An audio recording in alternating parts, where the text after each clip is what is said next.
in my eyes. She knows that look in my eyes. Wasn't born yesterday.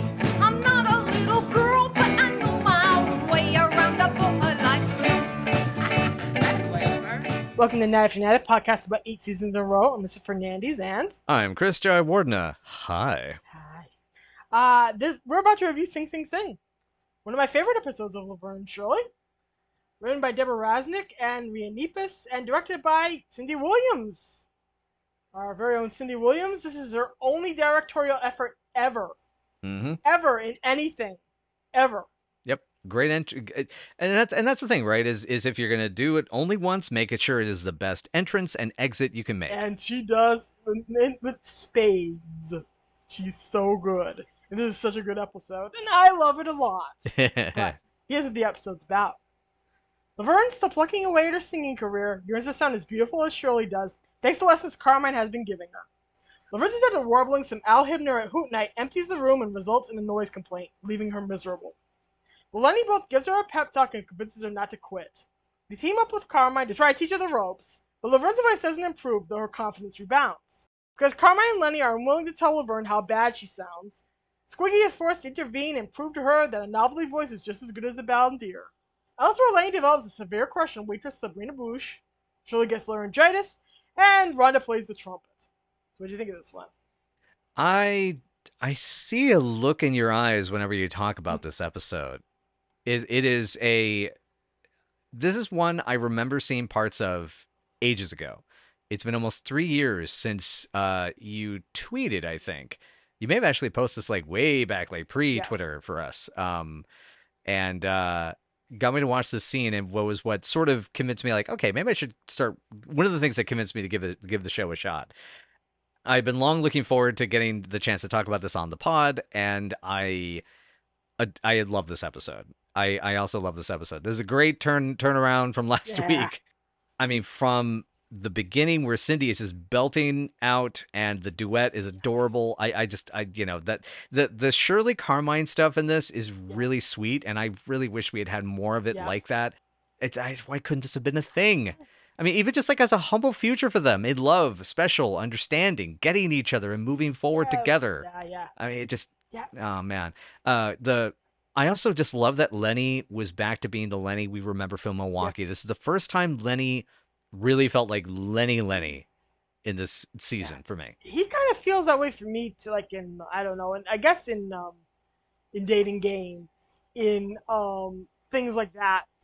He feels very much himself. Yeah. Dating Game. Yeah, dating Game, yeah. But I guess what I mean is like the way he is here with Laverne is a way we haven't seen him in what feels like so long. Because it's basically been like a season and a half, really. Yeah, they have not had a lot of time to sit there, be together. This is probably one of the episodes where they spend the most time together. Considering how often they are together, it's very interesting in of itself. I love this episode in spite of its flaws, and there are some like flaws that like this keeps it from being a 10, but it's a solid 9 because this is so good. It is so good. The performances are amazing. The songs are amazing. The message is amazing.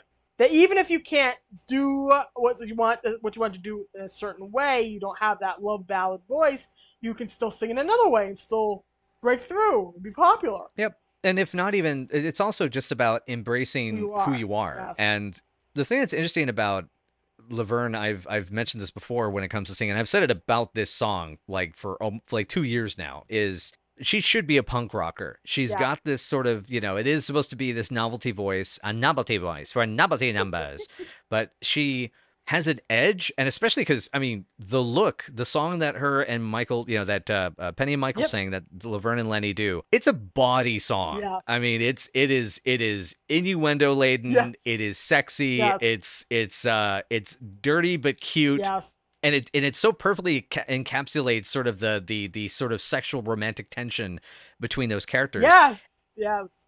And it's not the kind of song that you would see as a traditional love song, but it is a love song. Yeah, it is. And so that's the thing, is punk rock love songs like that, or kind of very hard rock songs like that, those are great. And I think those there needs to be more of those. And I think it's like I could even see the two of them, especially even with this band doing like the other Squigtone song, "Love Is a Terrible Thing," Yes.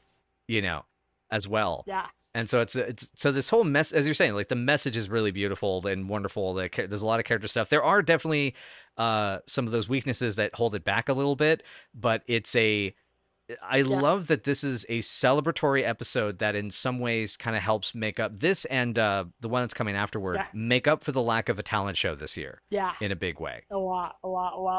This basically is the talent show. I wonder if they intended on doing a yearly Hoot Night episode. They don't do one, obviously, in season 7. Obviously not in season 8. Has its own issues here. But, God, this is... I've often said the look encapsulates the Laverne Lenny thing in 3 chords and the truth. There's no way in hell that Michael didn't intend it when he wrote it to be like that. Yeah. Thinking about the characters and how they chase each other around.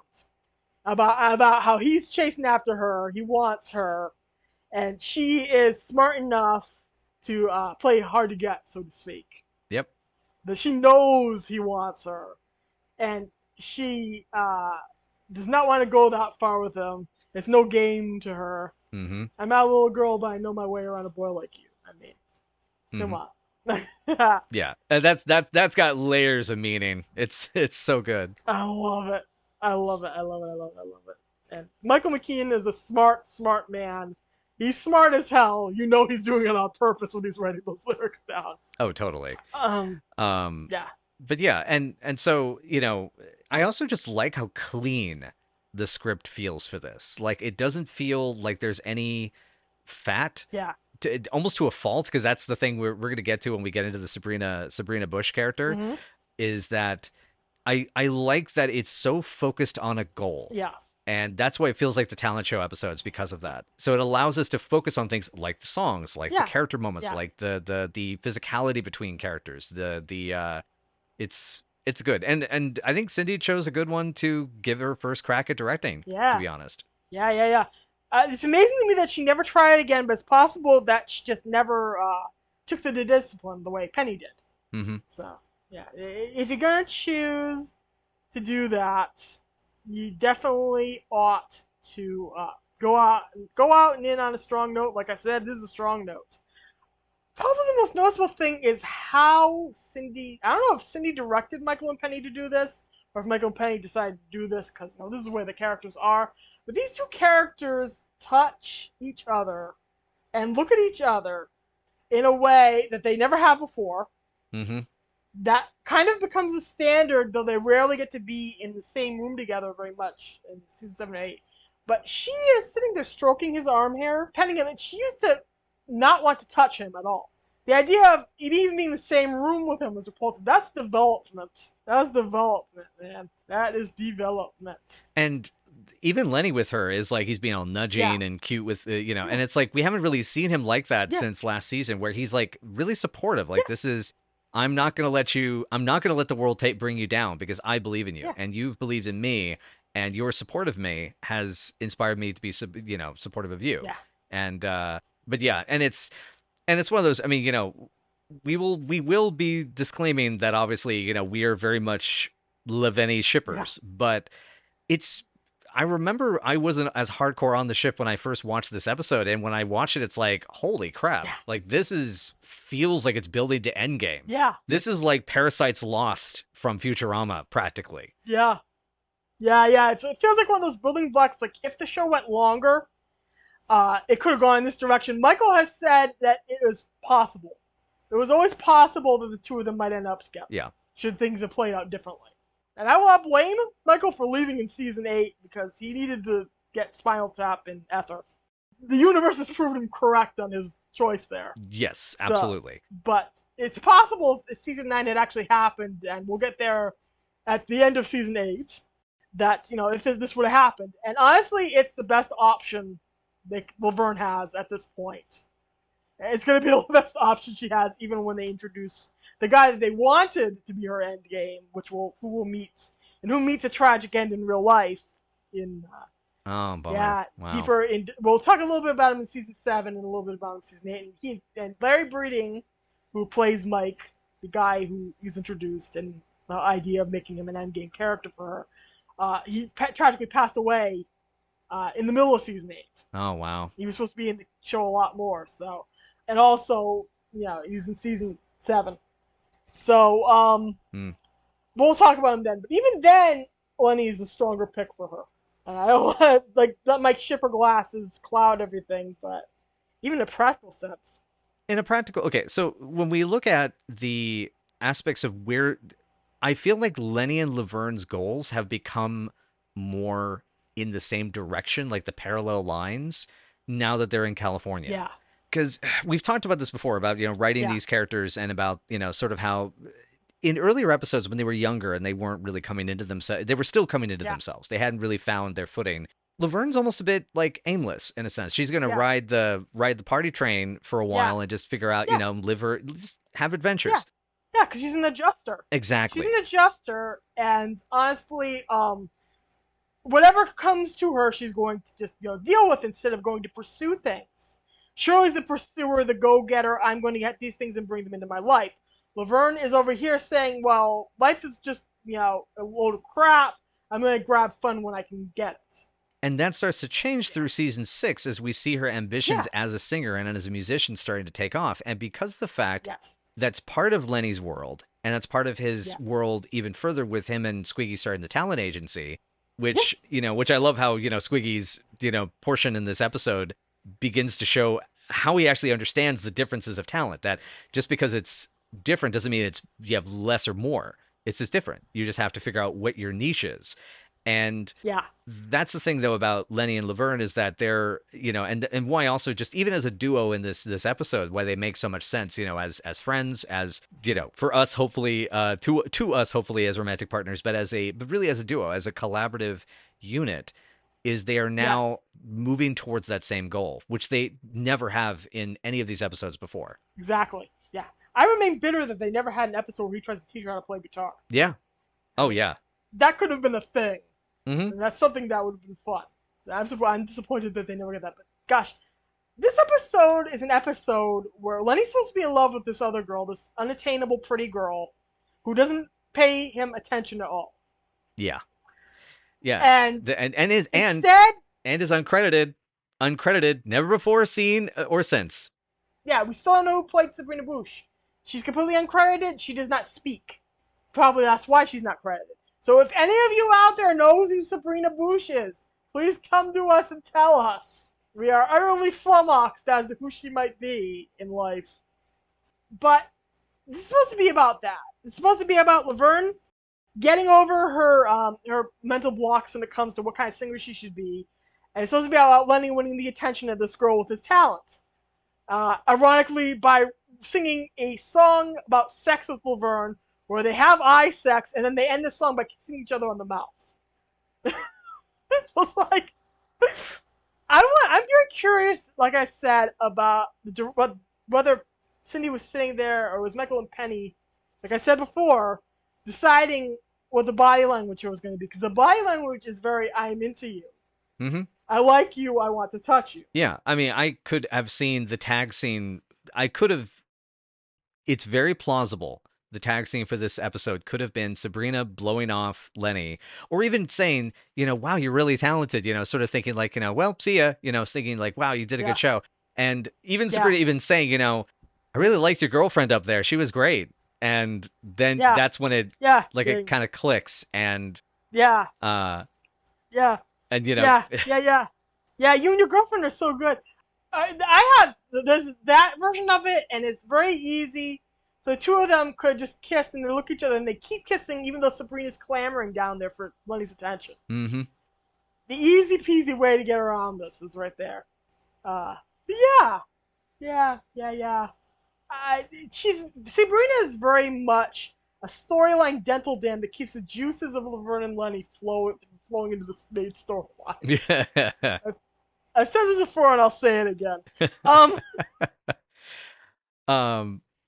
Yeah, I love that, we're talking about the the bodiness at times of this episode, but given that one of the writers, Deborah Rasnick, continued writing into the 90s on Adventures in Wonderland for Disney.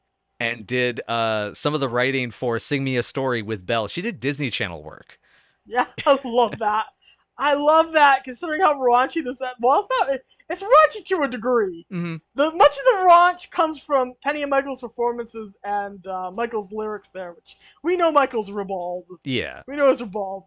We know he knows how to go there. Yep. Oh man. But yeah, to get into the episode proper, what Eddie and Cindy are singing here, which Paramount actually paid the rights to, is "They Were You" from the Fantastics. Cindy is showing off the voice that she trained via voice lessons Mm-hmm. for the Laverne and Shirley Sing album, and she sounds fantastic here. And I love that Edna's being a supportive mom, and encouraging Laverne to get it, and just go up there and do it. Although I do have the comment, Laverne, don't poke the strings like that. You'll end up like the guy in the opening of Cube.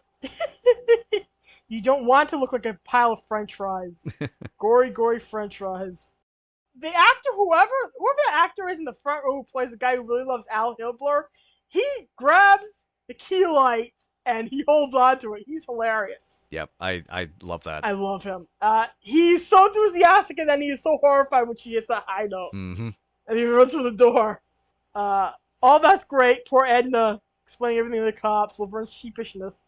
I'm pretty sure something was chopped off of the very beginning of this before Laverne says she feels so lousy.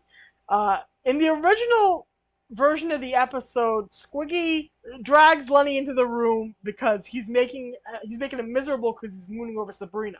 And the two of them are quote unquote so lousy and so lonely. And he says, "Good, I brought you two together." Interesting. So so this is in the script, you said? Yes. In the script version, the second draft, the second or third draft script for the shooting script. That's wow. Okay. Yeah, it Yeah. definitely feels like Yeah, he keeps going, "I'm so lonely." She keeps going, "I'm so lousy." And he goes, "Good, I brought you two together. Now I'm going to go work on," I think it's Martin Lewis, he says. Before he leaves them there. Gosh. Oh, that's good. And then the rest of the scene proceeds as we see. And then the freaking bouncing on the couch is so cute. It's so cute. It's Lenny, I want to be a singer, not a trampoline act. Yes. Lenny half angling for the threesome with preferably in the nude. Oh boy. The headlocking, the hugging here. Like, man. Her hand is on the top of his knee, practically on his thigh, as they're talking, and she's playing with the scene, the scene that runs down the leg of your jeans. My girlfriend, ladies and gentlemen. Like, I'm not gonna notice that. Yeah, no, I get it. I just the way when Penny's acting when she's I don't know if she does this to actually to other people, or whether it was just with Michael, but in this specific episode, she's like playing with his arm here and all that stuff that I already noted.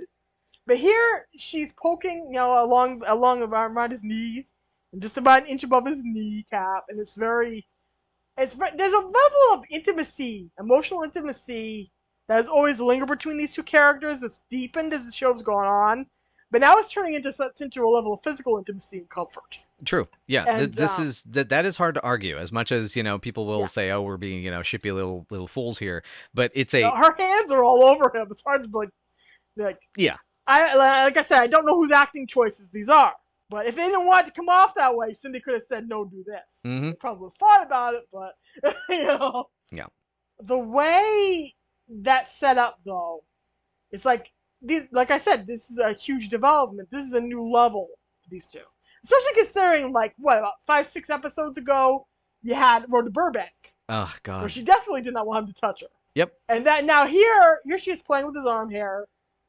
Rubbing the back, rubbing his shoulders, not even caring, about his greasy head. It used to be a big deal. Well, given how much he probably uncomfortably sweats in California, he probably showers a lot more regularly now. And considering about how nervous he is. And I honestly, the boys' fashion takes a level up in California, and they probably have to be cleaner because they gotta be talent agents. Before, you can just shower when you have a date, when you're running around all day just lifting kegs of beer. They expect you to be sweaty. It's like they expect you to be neat and clean and impressive. Mm-hmm. Here they're meeting girls 24 hours a day, so they probably are showering more. Meeting girls for parts and blood orgy of the Amazons. A different kind of love story. And also, because they're trying to help these girls get parts, and then they can see their parts. Yeah, then part the pants. Anyway. Anyway, Yeah. but I love the them be then the song, do a song together, and Yeah. actually I'm not gonna say this on pod. I'm gonna send this. This is my note during the scene when they saying they should do a song together. Yeah, that's very true. Like, the whole episode is basically that. The whole episode is basically what you just typed to me. Yep. But I do find it funny. Lenny can't take it. His brain goes from song to that song was done by the Platters. Then that reminds him of Wages. Reminds him of Sabrina. Sure. Yeah, I can see his brain working that way. But yeah. Yeah. Sabrina Bouche. They're all tired of him talking about her. Mm-hmm. Sabrina, the person they haven't heard from. Yep. And I mean, look, this is an important episode. Lenny finally gives Laverne the finger. And the finger, and it's pointed in the sky in a way that suggests he's trying to hail a waiter. Mm-hmm.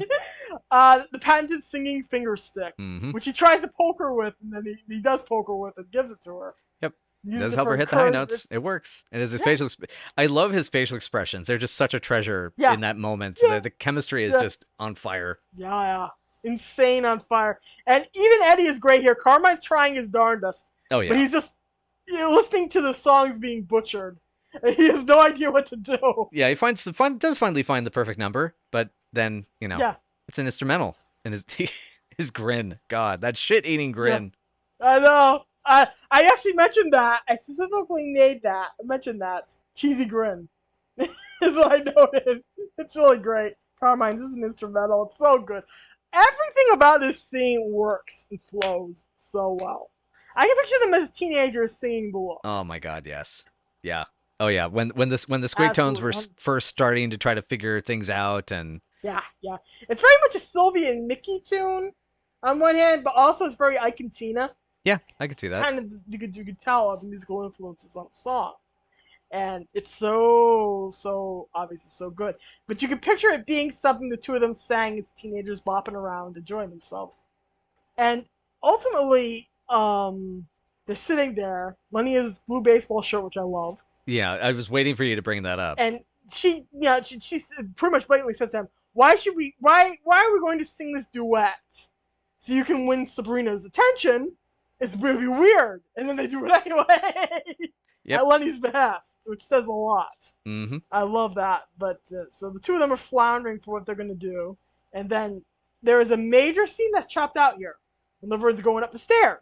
She looks at the Beal cutout and goes, there it is, right before me. And she starts to sing, If I Fell. Hmm. Then she hits a high note, and help me.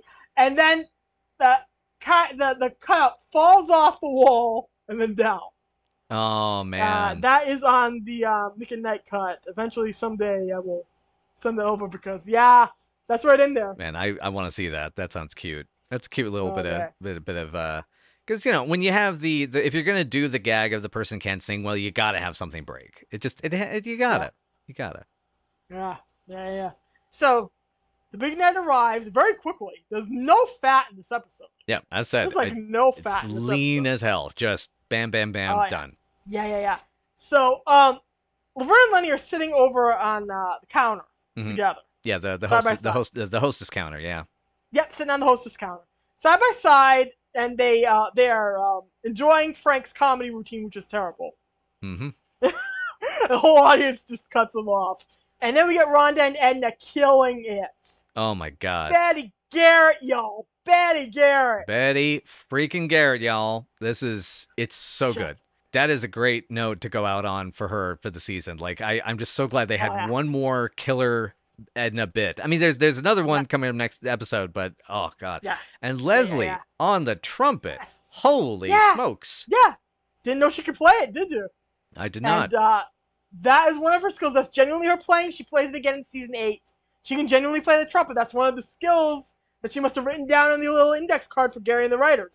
Like we have said before, each actor was given an index card, said write down all the things, your hidden talents, all the skills that you can do, and we'll work them into episodes. And that's a skill that she has.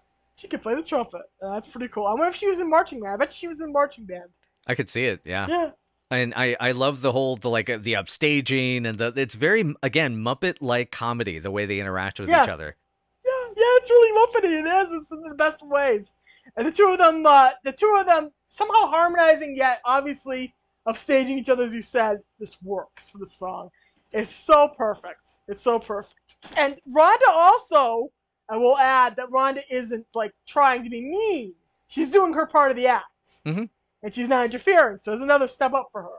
Exactly. Yeah, I was that. I remember mentioning to you that I was like, damn it, damn it, damn it, damn it, damn it, damn it, damn it. Yeah, you're starting to like her. So then she's being a supportive friend. Mm-hmm. She's being a good partner, and she's also good when Laverne and Lenny are playing. Mm-hmm. You notice that the two of them are grooving out, sitting on the desk. I did. They're both snapping their fingers and rocking back and forth. Yep. Yeah, she looks, and she's stretching out her sweater and popping her gum. Indeed, you do. That is a good outfit for Penny. But we'll say that. She looks great in this episode. Oh yeah, everybody looks great in this episode. They really do. I mean, oh god, and then Yeah. Squiggy comes in with the cape. Oh yeah. Impresario Squiggy is the best thing in the world. He's got Beehive Girl beside him, who has different. Apparently, it might be the same actress. Pax is doing research on this. It might all be the same actress.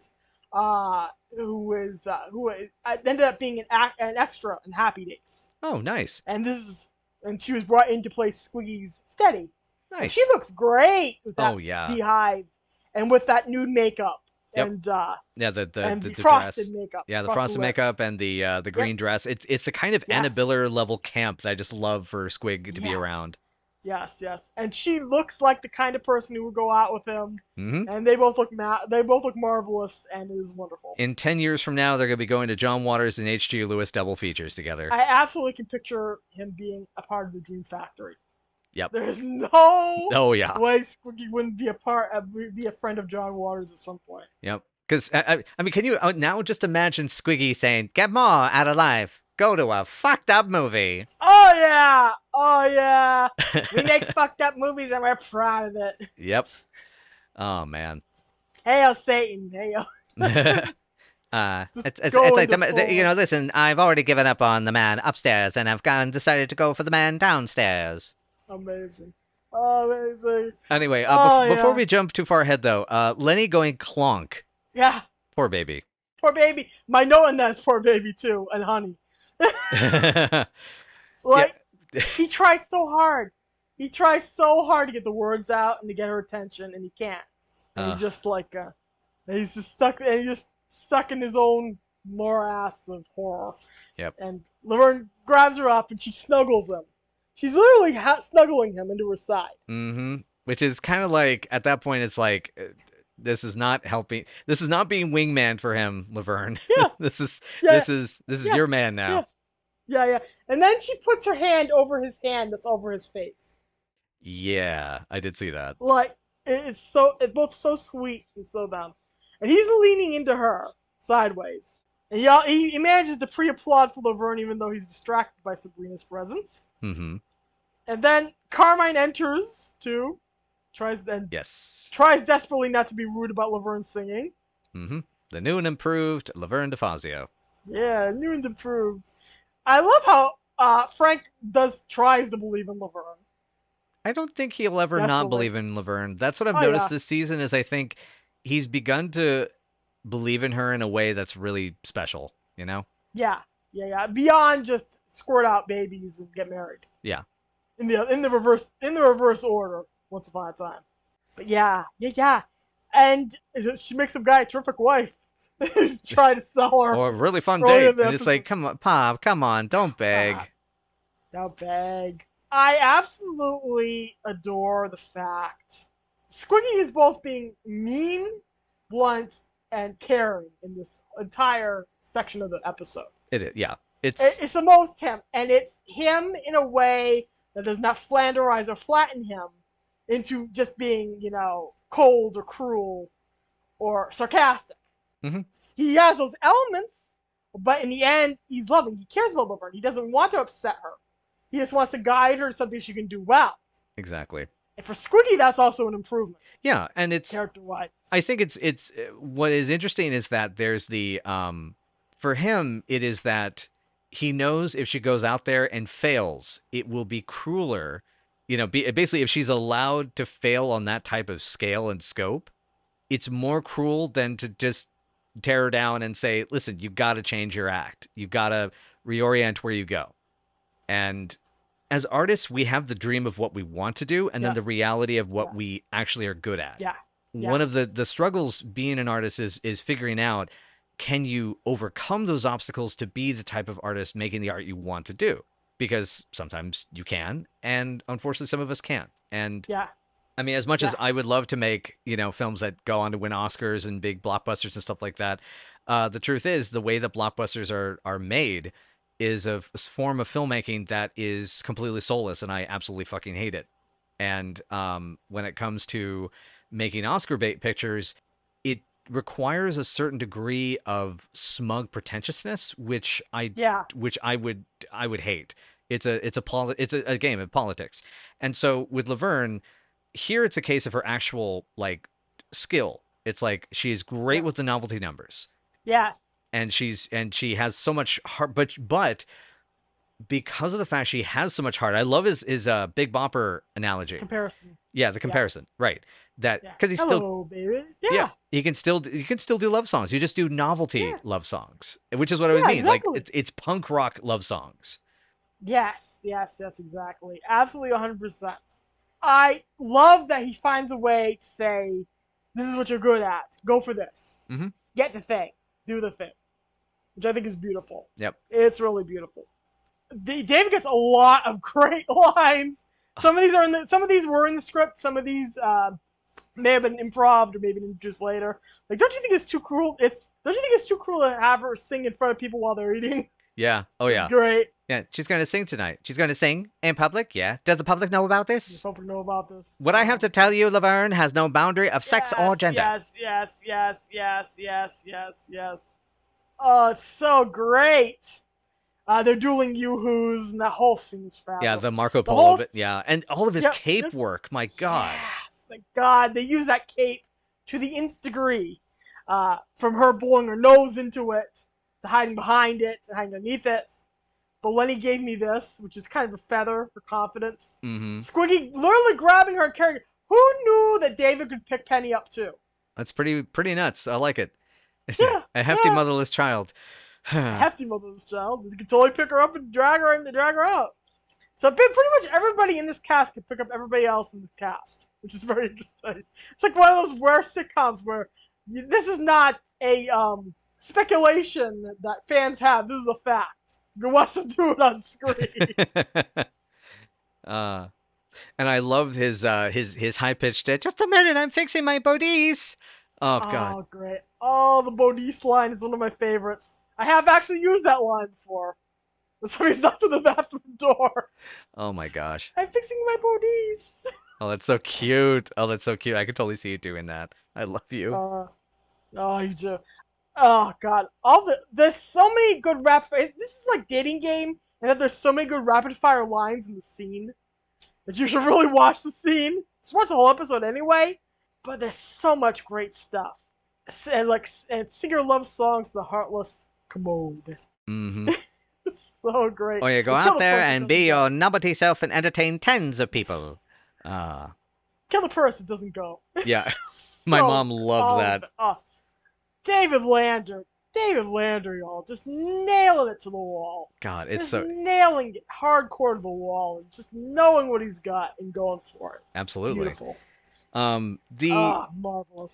We just have to just simply say this episode has just got all of the energy and life and character and craftsmanship that the previous episode last week did not have. Yeah. The editing, blocking, and even though we only have 2 locations, we have the girls' apartment in Cowboy Bills, that's it, and it does not feel boxy. It doesn't feel the bathroom too. Yeah. So 3 locations. It's two and a half. 2.5. Yeah. It doesn't feel boxed in. It doesn't feel limited. It doesn't feel like it's taking place in a cracker factory like the Bubble episode does in Laverne's Broken Leg. It's just good. Mm-hmm. It's just a good one. This is just a good one. So Frank introduces Lenny as the Polish Bobby Vinton. And calls him by his... Well, I do know a little bit about Bobby Vinton, but I also do like he uses the full name of Leonard Kozlowski. Yes, Leonard instead of Lenny, which I thought was interesting. But if you know anything about Bobby Vinton, you know why this is funny. Bobby Vinton mostly sang very sad romantic ballads like Roses Are Red, Roses Are Red, my love, that kind of stuff. Mm-hmm. If you think about the kind of music that he performed and the kind of person Lenny is, yeah, that makes sense. That makes a whole lot of sense. It does. Yeah, I got a smile out of me. Yeah. I love that Squiggy applauds by slapping the table. I did not notice that. That's a great touch. Aw, I love that. Yeah, he sits down next to Francine, and he starts applauding against the table. Next time you watch it, take note of that. It's very much him, and very Squiggy. Very nice. Of course, Lenny still wants Sabrina's attention, and Laverne wingwomans the hell out of this moment. Yeah, can you sit there and watch him? He's picking his heart out for you. Oh, boy. That's love. That's caring. And I love that immediately seeing that one of his best friends, the girl that has, that really slinks the hash of his heart, in my opinion. Yeah, to be real. This is why, they're trying to frame it as he's looking out for his friend, his really close friend, someone who was there for him and blah, blah, blah. Yeah. Come on. Just give me a break. There is a line. There is a line here that is crossed, especially when you consider the history of because a lot of it is about the history of these characters. But even without that history, when I saw this without having seen all of Look Before You Leave, having not seen Visit to the Cemetery, not having seen High Neighbor, Book 2, You Push Me Too Far, etc., etc. Lenny's Crush. Yeah, Lenny's Crush, etc. Yeah, without seeing those episodes, I still felt like immediately like, no, this is the moment where it's supposed to turn. It's supposed to turn around. Yeah, exactly. Because Sabrina stops existing the second he sees Laverne. Exactly. Precisely. Yeah. She just stops existing. He calls it off. He's been rehearsing this song without her. Yeah. The whole week is the implication. Mm-hmm. The implication is that he thought he could convince her to do this, and he has been sitting there rehearsing this song with the band, not knowing if she was going to agree to do it. And what does that say? What does that say, y'all? Mm-hmm. What does that say? He's got that hope. Kid's got that hope. Got that hope. He'd rather sing with her. It doesn't matter if he's singing a love ballad if he's dedicating a song to Sabrina that he's singing with another woman about how he wants to bang another woman. Yeah. So, yep. It doesn't matter. What matters in the moment is Laverne. And Sabrina really doesn't matter until Laverne points her out. Lenny does not notice she exists until Laverne taps him and points Sabrina out. Mm-hmm. Yeah, and he has that moment of I forgot I was looking at her. Yeah. Oops. I also noticed that Carmine's shirt changes color. Yeah. It goes from yellow to green and back. It's wild. Pickup shots. That's barely noticeable unless you're really looking for it. Unlike a guy behind the sofa right in the frame. Before we actually, jump too far ahead or get distracted by that, I actually love the finale with Carmine losing Shirley, then getting Squiggy, and then losing Carmine, and then getting Frank. I love that. It is such a perfect note to end on. Oh, God. There were bells on the hill, but I never heard them ringing. Oh, gosh. I love watching the performance styles here. And this is how good Penny Marshall is. She kind of starts very stiff, very awkward. Mm-hmm. And the more she gets into it, the looser her body language gets. And then, the microphone comes off the stand. Mm-hmm. Feet start moving. Yep. The leaning that's and good acting. It's oh yeah. Yeah, it's like she figures out which. It's almost as I wonder if she had even planned which verse she was going to start. Okay, now I'm going to do this at this verse. I'm going to do this at that verse. Because that's all. That's all coordination and choreography, basically. Yeah, I'm very curious as to how much they rehearsed this, but it's very, very intriguing. Very, very intriguing. My notes here are chemistry, joy, sex. Nice. I want to notice that the bassist behind them is grooving out really hardcore the song. It's pretty good, yeah. And you can hear it on the track, too, actually. Oh, yeah. I have no idea if they pre-recorded any of this, but this is good stuff. Mm-hmm. I want to mention the song that Michael plays is Telstar before the number that Lenny dedicates to Sabrina, the waitress who slings the hash of his heart. Yeah, is sure, Telstar. sure. I Yeah. have in little apostrophes over there. Yeah, yeah. Oh, sure. I really believe that she slings the hash of his heart. I believe it. Totally. I love that every time Penny goes, I know the look, and Michael kind of cracks up a little bit before he goes and squeezes the chorus. Yeah, and he also does these Cute. great, ham moments. She sees that Yes. look in my eyes, and Yes. he really gets into it. His facial Yes. expressions are just so full of life that we've talked a lot about how God, these yes. different characters have evolved through the season, and Squiggy obviously getting a lot of nuance. I felt Lenny got so much more in this episode Yeah. that explained one of the things I felt was missing through a lot of season 6 is that all of the characters feel like they kind of grow awkwardly in this season. Yeah. And because especially because they make little bits of progress and they fall back and et cetera, et cetera. Like Carmine's able to be given all this gravitas and pathos in To Tell the Truth, and then it feels like, and it actually feels better that we then get to see him contrasting, be a little more playful and teasing in this episode. Yeah. That then adds that extra layer, where it's his own, because they begin to realize that's him hiding his insecurities. Lenny, similarly, to see him be morose and sad and, again, to tell the truth, he's like, well, I just killed myself. And now it's like, and him seeing be all forlorn and heartbroken, and then see him light up and come alive and perform. And, it's glorious. So good. My last note on this entire number is fuck each other for fuck's sake. Just, we did it and you know it. You know it. Yeah, and the kiss on the mouth and everything, all the hugs. The way that they just hug and grab onto each other is, you wouldn't have seen that in season 1, is all I gotta say. Yep, a lot of growth here. Yep, growth has occurred. Growth has occurred. Yep. In both directions. Yeah, my oh my gosh. My final 3 notes. It's gold, great stuff, still one of the best of the season. That's my feeling. Yeah. Everybody yelling for an encore is great. And you notice after this moment, after Sabrina asks Lenny for this autograph, she's not sitting with him after this. Mm-hmm. During the final scene, during the tag scene. Mm-hmm. She is nowhere near him. Possibly because she's still on duty. But I think Frank would make allowances. You'd think so. Yeah, especially because, Lenny's been fawning over her all week, so you got to figure Frank's at this point thinking like, all right, give her some time.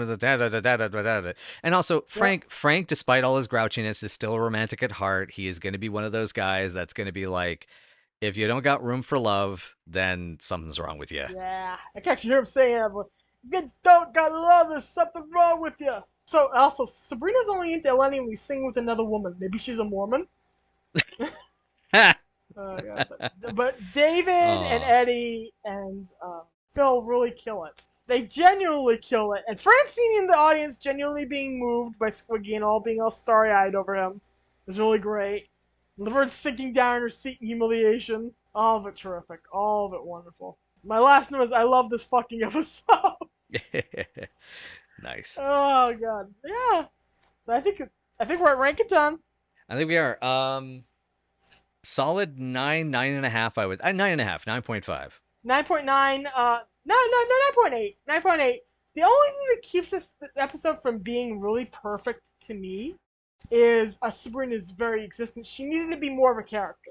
Yeah, and that's why I think because all the different factors that build down to that 5 for me, it has a lot to do with Sabrina's integration. Yeah. And the other thing also is we don't get a Squigtones at all. I'm surprised we don't even get the Squigtones. It might be because they left the Squigtones behind in Milwaukee and the other band members, even though I think these band members are literally our members of the Squigtones. I would not be surprised it would not surprise me at all. And I'm willing to bet if we actually do some photo comparisons, one or two members in the back are probably from the I should have listened to Mama, Yeah. I know Christopher Guest obviously isn't there because he's off doing other stuff, but yeah. That's my only issue. We've got to mention poor Shirley and her poor laryngitis. I know. Oh, that's so sad. I know. I mean, and that's, I get it because, we had her great moment peak at the beginning and all that kind of stuff. So, and because she's directing, Cindy obviously doesn't want to be in front of the camera very much. Yep.